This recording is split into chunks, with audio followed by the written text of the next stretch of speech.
नमस्कार। आज मैं जिस विषय पर आपसे जानकारी साझा कर रही हूँ वह है कवि के रूप में रामधारी सिंह दिनकर।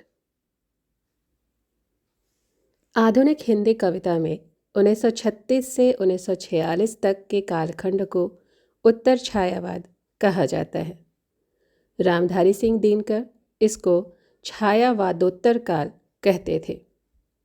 यही वह कालखंड है जिसमें प्रगतिवाद और प्रयोगवाद जैसे काव्य आंदोलन का उदय हुआ और इसी दौरान तार सप्तक की रचना भी हुई। भारतीय राजनीति में वामपंथी चेतना के प्रसार और समाजवादी दलों एवं किसान आंदोलनों के निर्माण का दौर भी यही है।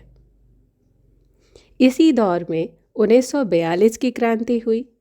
बंगाल में भीषण अकाल पड़ा और 1946 में नौसेना विद्रोह भी हुआ। राम नरेश त्रिपाठी ने 1939 ईस्वी में लिखा था, वर्तमान भारत की दलित आत्मा दिनकर की कविता में जाग सी उठी है।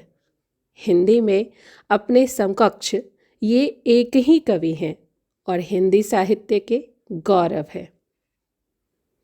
अज्ञेय ने अपने एक संस्मरणात्मक लेख में लिखा है कि छायावाद के बाद के युग में जिन 2-3 कवि व्यक्तित्वों की छाप हिंदी जगत पर पड़ी, दिनकर उनमें प्रमुख थे। रामधारी सिंह दिनकर छायावादोत्तर युगीन श्रेष्ठ साहित्यकारों की श्रृंखला की एक अनमोल कड़ी हैं। महाभारत की प्राचीन कथा को उपजीव्य बनाकर उन्होंने रणभंग, कुरुक्षेत्र, रश्मिरथी जैसे प्रबंध काव्यों की रचना की।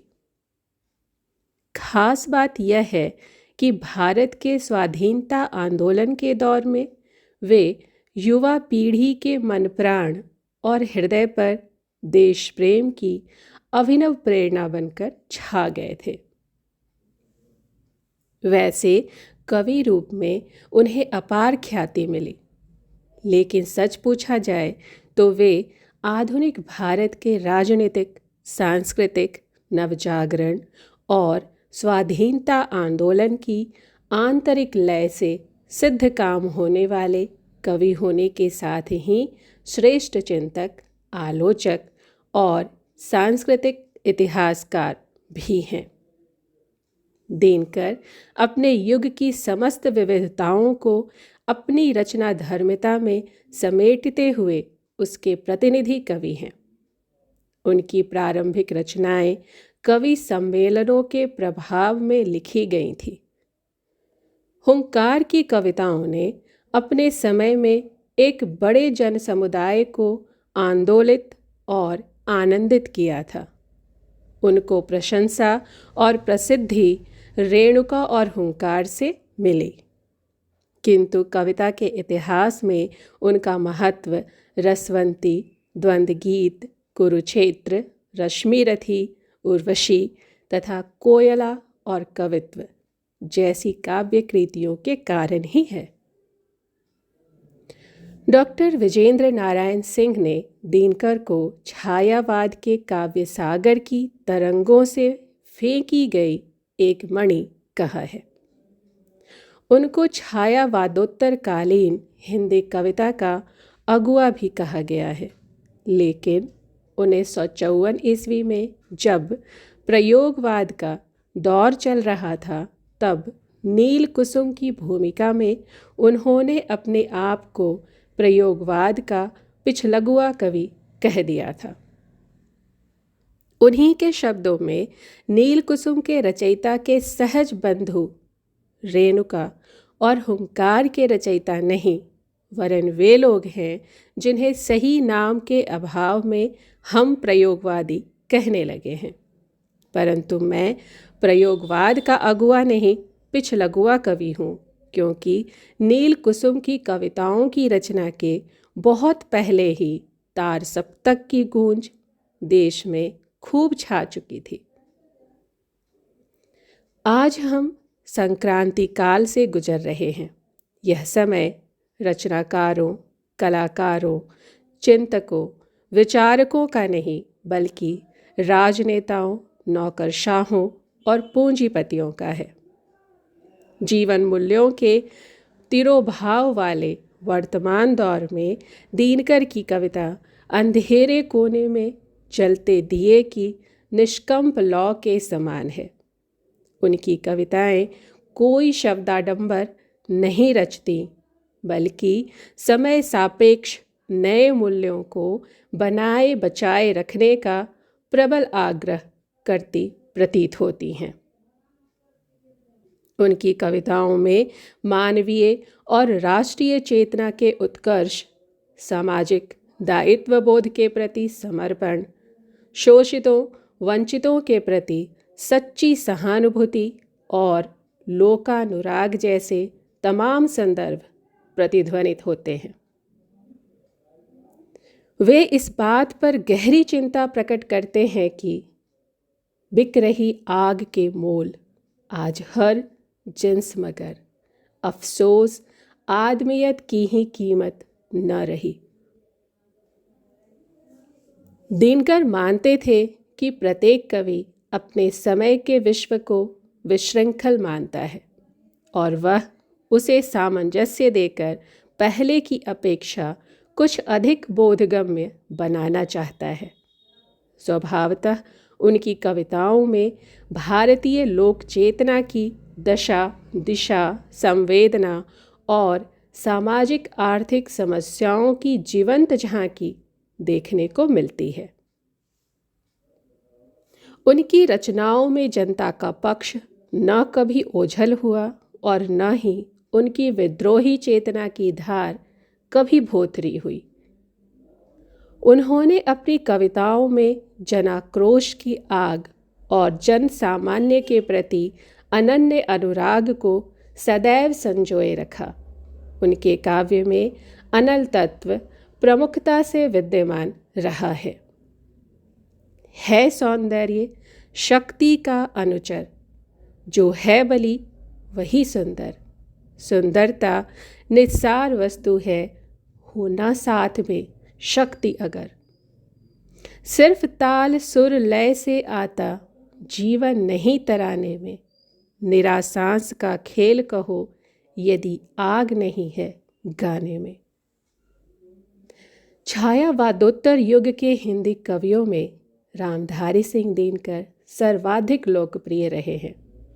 कहते हैं कि लोकप्रिय होना और श्रेष्ठ होना अलग अलग बात है, परंतु दिनकर की विशेषता यह है कि वे लोकप्रिय भी हैं और सर्वश्रेष्ठ भी। उनके इंद्रधनुषी व्यक्तित्व की भांति ही उनका कृतित्व भी बहुआयामी है। हिंदी कविता के साथ ही उन्होंने हिंदी गद्य की विभिन्न विधाओं को भी अपनी रचनात्मकता से समृद्ध किया है। वे हिंदी के उन गिने चुने कवियों में से एक हैं जो कालातीत होते हैं। रामधारी सिंह दिनकर ने नूतन काव्य शास्त्र शीर्षक अपने एक निबंध में लिखा है कि जब मान्यताएं बिखर जाती हैं और कोई भी मूल्य स्थिर नहीं रह जाता, तब कवि को अपने विश्वासों के लिए बार बार लड़ना पड़ता है। इस लिहाज से वे एक योद्धा कवि हैं। वे रचनाकार को आलोचक से 20 मानने के पक्षधर हैं। उनके अनुसार साहित्य की सेना के असली सिपाही का नाम आलोचना नहीं, रचना है। लेकिन रचनाकार आखिर कैसा होना चाहिए?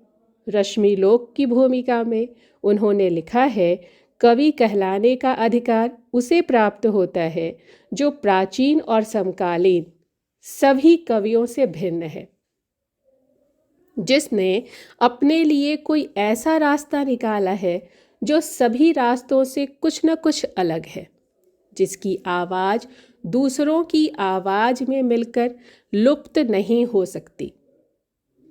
लीक लीक गाड़ी चले, लीके चले कपूत, लीक छाड़ी तीनों चले, शायर सिंह सपूत। दिनकर लीक छोड़कर चलने वाले कवियों में से एक हैं। हिंदी की राष्ट्रीय कविता को उन्होंने ओज और ऊर्जा का एक नया तेवर तो दिया ही, कामाध्यात्म के एक नए शिखर की रचना भी की। इसके अलावा उन्होंने भाषा की नई जमीन तोड़ी और हिंदी काव्य भाषा को एक अभिनव संस्कार भी दिया। सात्विक क्रोध को संस्कृत में मन्यु कहा गया है। यद्यपि क्रोध की सर्वत्र निंदा की गई है, तथापि मन्यु एक स्पृहणीय भाव है। यह वैसा क्रोध है जैसा क्रौंचवध को देखकर आदि कवि वाल्मीकि के हृदय में उत्पन्न हुआ था। यह वह भाव है जो शोषण, दमन, उत्पीड़न, अन्याय और पाखंड को देखकर किसी सहृदय के मन में पैदा होता है। दिनकर उस मन्यु के अप्रतिम कवि हैं। वे कहते हैं, अत्याचार सहन करने का कुफल यही होता है, पौरुष का आतंक मनुज कोमल होकर खोता है। वे भारत की समावेशी संस्कृति के अनन्य गायक भी थे। उन्होंने अपनी कविताओं के द्वारा भारत के सांस्कृतिक व्यक्तित्व को उभारने का यथेष्ट प्रयास किया है। जिए देश का वह अतीत जो आगे जी सकता है, पिए हिंद नूतन प्रकाश जितना भर पी सकता है। गत के साथ अनागत का संघर्ष मुक्त चलने दो, सूख चुकी जो स्वयं शीर्ण उस शाखा को जलने दो। पर तुम रहो तटस्थ, शस्त्र मत दो भविष्य या गत को। भारत स्वयं बचा लेगा अपने स्वरूप शाश्वत को। जितना ही यह देश अंधड़ों के झोंके खाता है, पुनः आप अपने समान उतना ही हो जाता है। दिनकर ने लिखा है कि क्रांति के समय जो तलवार चलती है, वह पहले चिंतकों के दिमाग में गढ़ी जाती है। यही कारण है कि पराधीनता के दौर में जब छायावादी कवि वृंद वायवीय कल्पनाओं में झूलते हुए एक आभासी दुनिया में विचर रहे थे, उस समय दिनकर ने युग की अपेक्षाओं के अनुकूल राष्ट्र के गौरव बोध और उसकी स्वतंत्र चेतना को नए सिरे से व्याख्यायित किया। इतना ही नहीं, आज़ादी के बाद जब हमारा राष्ट्रीय परिदृश्य बदल गया, तब दिनकर ने भी अपने शब्दों के धनुष बाण की दिशा परिवर्तित कर ली। सामयिक प्रश्नों के अनंतर सार्वकालिक प्रश्नों से मुठभेड़ का मन बनाया और प्रखर आवेग से उन्होंने अपनी रचनात्मक भूमिका का निर्वहन किया। इसीलिए उनकी प्रासंगिकता आज भी यथावत है। दिनकर कविता को साध्य की बजाय एक साधन मानते थे।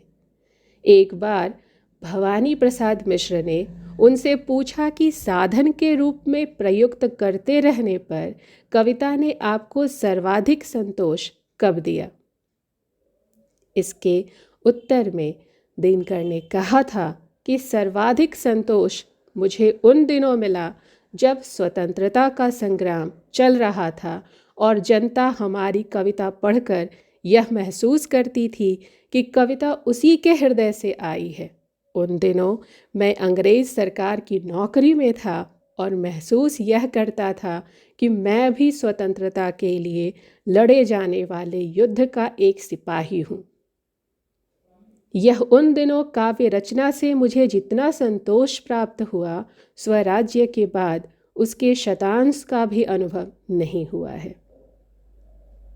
यद्यपि छायावाद, प्रगतिवाद और प्रयोगवाद के दौर में भी दिनकर ने स्वाधीनता आंदोलन से जुड़ी हुई कविताएं लिखी हैं, फिर भी यह कहना गलत होगा कि वे महज स्वाधीनता आंदोलन के प्रवक्ता कवि या केवल राजनीतिक कवि हैं।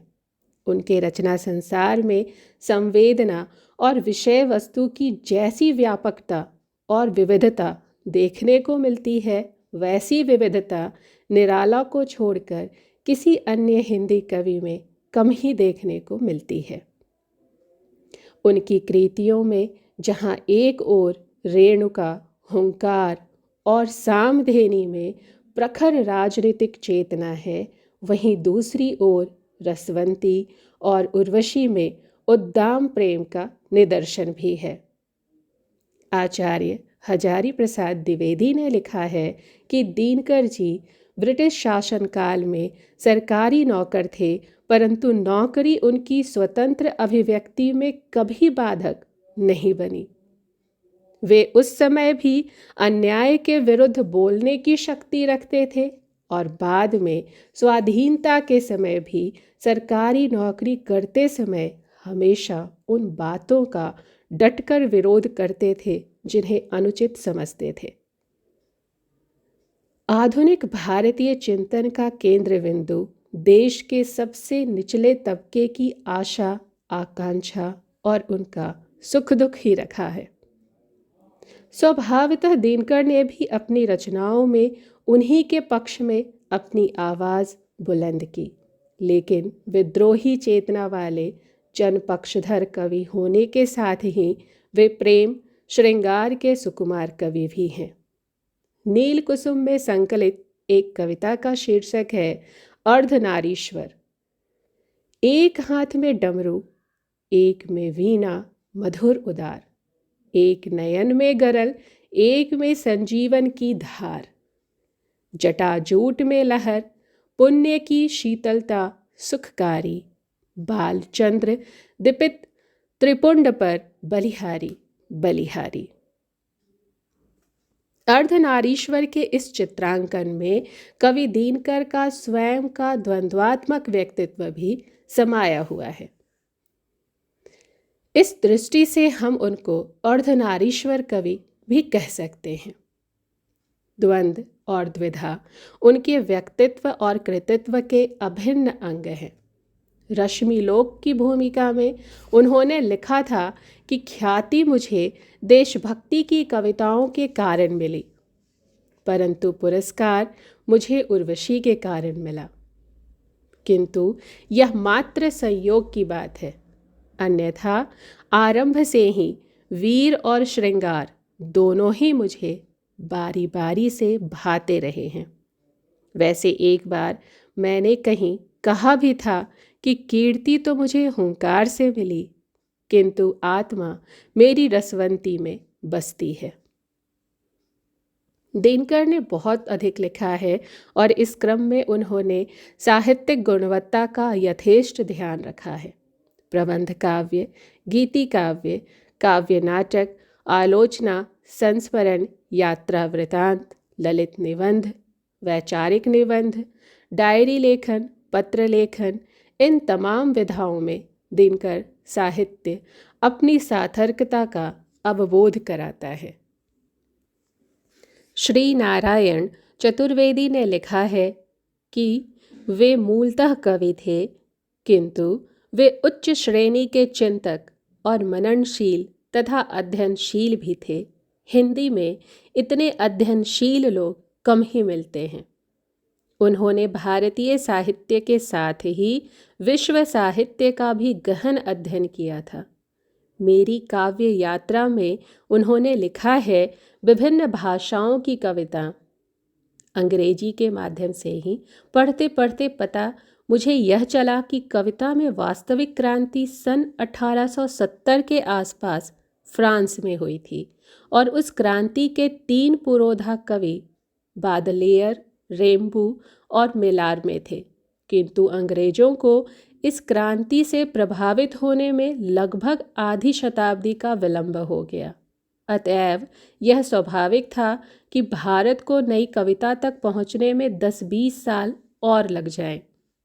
नई कविता क्या होती है, इसका ज्ञान भारतीयों को इलियट की कविताएं देखकर हुआ, और वह भी सन 1922 में नहीं बल्कि 1940 के आसपास आकर, जब इलियट के अनुयायी प्रत्येक देश में उत्पन्न हो चुके थे। उन्होंने लगभग आधी सदी तक हिंदी की अनन्य सेवा की।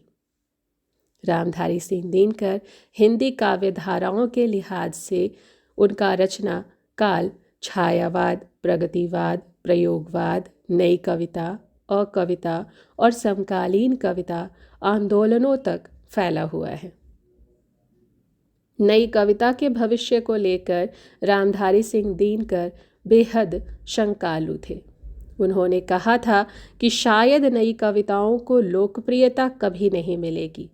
अगर मेरी यह शंका निर्मूल नहीं है तो फिर शंका यह भी हो सकती है कि कविता यदि थोड़े से लोगों की चीज रह जाएगी। जो रोशनी अभी थोड़े से घरों में कैद है उसे आम बन जाना पड़ेगा। दिनकर ऐसा मानते थे कि जब से संसार में टेक्नोलॉजी का प्रचार बढ़ा, धर्म और कविता दोनों के लिए कठिनाई उत्पन्न हो गई, क्योंकि दोनों के उत्स पर से मनुष्य की आंख हट गई है। आज हम देख रहे हैं कि हिंदी भाषी समाज कविताओं से लगातार दूर होता जा रहा है। कदाचित यह आधुनिक जीवन शैली का परिणाम है। दिनकर कहते थे कि ज्यों-ज्यों औद्योगिकीकरण का प्रसार होता जाता है, कविता में कृत्रिमता बढ़ती चली जाती है और मानव जाति के भीतर प्रक्षन्न कविता का स्रोत सूखता जाता है। बात सुनने में बुरी लगेगी, मगर मुझे दिखाई यह पड़ता है कि विज्ञान ताप है और कविता जल है। ताप जितना बढ़ेगा, जल उतना ही घटता जाएगा। निश्चित रूप से कविता को लेकर जो उत्साह, लगाव और प्रेम पहले हुआ करता था, उसमें काफ़ी कमी आई है, लेकिन फिर भी अच्छी रचनाएं, चाहे गद्य की हो, पद्य की हो, उनकी प्रासंगिकता आज भी कम नहीं हुई है। ये सारे मुख्य विचार दिनकर एक पुनर्विचार पुस्तक में संकलित है, जिसके लेखक हैं कुमार निर्मलेंदु। धन्यवाद।